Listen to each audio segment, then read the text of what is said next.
ငမိုးရီဟာမြစ်တစ်ဖက်ကမ်းမှာ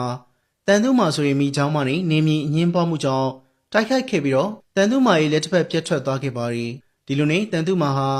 မက်လက်တူဆိုတဲ့နာမည်နဲ့လူသိများလာပြီးတော့ငမိုးရီနဲ့မင်းနနာကိုလက်စားချီဖို့ကြံစီခဲ့ပါရီသူမဟာမင်းနနာရဲ့ဖုံးကန်နှင်းချောင်းလုပ်ဖို့အစီအစဉ်ဆွဲခဲ့ပြီးတော့မင်းမပြိုမလေးအသွင်နဲ့ရှင်မွေးလုံးထံချေးကပ်ခဲ့ပါရီမက်လက်တူဟာရှင်မွေးလုံးကိုယောက်ျားတစ်ယောက်ကတကယ်ချစ်ရင်သူ့ရဲ့ညာလက်ယုံကိုချစ်သူရဲ့ခေါင်းအဖြစ်လိုက်ရောပေးတတ်တယ်အဲ့လိုလှည့်စားပြောဆိုပြီးမင်းနနာရဲ့ချစ်ချင်းကိုစမ်းသပ်ဖို့လွန်ဆော်ခဲ့ပါရီရှင်မွေးလုံးဟာဒီစကားကိုယုံကြည်ပြီးတော့တညမှာမင်းနနာကိုမောင်တော်ရဲ့ဒီညတော့မောင်တော်ရဲ့ညာလက်ယုံပေါ်မှာညီမတို့ခေါင်းပြီးအိတ်ချင်ပါရီအဲ့လိုတောင်းဆိုခဲ့တယ်မင်းနနာသူ့ရဲ့ချစ်ချင်းကိုတက်တည်ပြဖို့လိုက်ရောခဲ့ပြီးတော့ရှင်မွေးလုံးကိုညာလက်ယုံပေါ်မှာအိတ်စေခဲ့ပါရီဒါပေမဲ့ဒီလောက်ရဟာ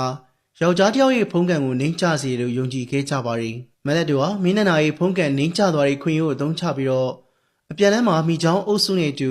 မင်းနနာနဲ့ငမိုးကြီးကိုတိုက်ခိုက်ဖို့ပြင်ဆင်ခဲ့ပါရီမင်းနနာငမိုးကြီးကိုစီးပြီးတော့ဥက္ကလာပမြို့ကိုပြန်လာရင်မြစ်ထဲမှာမက်လက်တို့ရဲ့အုပ်စုနဲ့ရင်ဆိုင်ခဲ့ရပါရီပြင်းထန်တဲ့တိုက်ပွဲတစ်ခုဖြစ်ပွားခဲ့ပြီးတော့မင်းနနာရဲ့လက်နက်ဖြစ်တဲ့တန်လင်းဟာရေထဲကိုလွတ်ကျသွားခဲ့ပါရီလက်နက်မဲ့ဖြစ်သွားတဲ့မင်းနနာကိုကာဝယ်ဖို့အတွက်ငမိုးကြီးဟာသူ့ရဲ့အရှင်သခင်ကိုအာကောင်ထဲမှာဖွက်ထားပြီးတော့ရန်သူအုပ်စုကိုရဲဝံ့စွာနဲ့တိုက်ခိုက်ခဲ့ပါရီတိုက်ပွဲတွင်မှာငမိုးကြီးဟာဒဏ်ရာနေနဲ့ပင်ပန်းနွမ်းလျလုံးပြီးတော့ဥက္ကလာပမြို့ကန်းဆက်ကိုရောက်ရှိတဲ့ချိန်မှာအိပ်ပျော်သွားခဲ့ပါရီဒီချိန်မှာသူ့ရဲ့အာကောင်ထဲမှာဖွက်ထားတဲ့မင်းနန္ဒာဟာအသက်ရှူမောဟဖြစ်ပြီးတော့တည်ဆုံးသွားခဲ့ပါရီနောက်နေ့မနက်မှာဥက္ကလာပမင်းကြီးကကျိန်ဆက်ကြောကိုအသုံးပြုပြီးတော့ငမိုးကြီးကိုခေါ်ယူခဲ့ရာ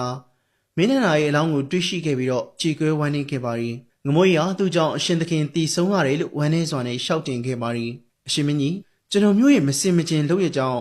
သားတော်မင်းနန္ဒာအခုလိုအဖြစ်ဆိုးနဲ့ကြုံတွေ့ရတာပါအဲ့လိုငမိုးကြီးကဝမ်းနည်းစွာနဲ့ဖွင့်ရခဲ့ဥက္ကလာပမင်းကြီးကငမိုးကြီးကိုပြစ်မပြီးဘဲနဲ့ချစ်လှစွာသောသားတော်ရဲ့အလောင်းကိုတီးတီးချာချာမိတချိုပေးခဲ့ပါရင်တစ်ဖက်မှာလည်းငတိုက်ကျော်ဟာတပင်နိုင်မြို့ကိုပြန်တန်းသွားပြီးတော့မင်းနန္ဒာရဲ့ကြည်ကွေးပိတ်တည်ဆုံးမှုတဲ့ရင်ကိုရှင်မွေးနှုတ်ထံတေးဆောင်သွားခဲ့ပါရီရွှေမင်းသမီးလေးကိုရောမင်းနန္ဒာ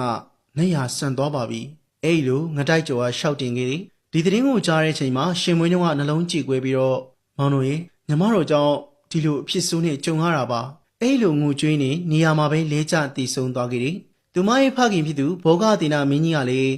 ချစ်လာစွာတော့သမီးတော်ရဲ့အလောင်းကိုတီးတီးချာချာလေးမိသကြိုပေးခဲ့ပါရီချစ်သူနှုတ်ရဲ့အလောင်းမိသကြိုစင်မှာထွက်ပေါ်လာတဲ့မိခိုးငွေတွေဟာကောင်းကင်ယံစီကိုတီးတီးလွှင့်ထွက်သွားခဲ့ပါရီဘောမှာပေါင်းစည်းခွင့်မရတဲ့မင်းနဲ့နာနဲ့ရှင်မွေးနှုတ်ရဲ့ချစ်ချင်းမြတ်တာဟာမိခိုးငွေတွေဖြစ်နေကောင်းကင်မှာပေါင်းစည်းခဲ့ပြီးတော့သူတို့ရဲ့ချစ်ချင်းတင်ကေတာကိုလာပစွာနဲ့ဖော်ကျူးသွားခဲ့ပါရီသူတို့ရဲ့ချစ်ချင်းဟာဘောမှာမပြည့်စုံခဲ့ပေမဲ့ကောင်းကင်ယံမှာထာဝရပေါင်းစည်းနိုင်ခဲ့ပြီးတော့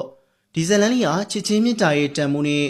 ကံကြမ္မာရဲ့မမျောလင့်ထားတဲ့အလေပြောင်းတွေကိုမြင်တွေ့ခံစားစေခဲ့ရပါတယ်။ပရိသတ်များအနေနဲ့လည်းဒီဇလန်လေးကိုသဘောကျခံစားနိုင်မယ်လို့မျှော်လင့်ပါတယ်။နောက်ထပ်စိတ်ဝင်စားကြဇလန်လေးကိုလည်းတင်ဆက်ပေးဦးမှာဖြစ်လို့ကျွန်တော်တို့ရဲ့ channel လေးကို like and subscribe လုပ်ထားပေးကြပါဦး။အဆုံးထိကြည့်ရှုပြီးလို့အားလုံးကိုကျေးဇူးတူပဲတင်ရှိပါရခင်ဗျာ။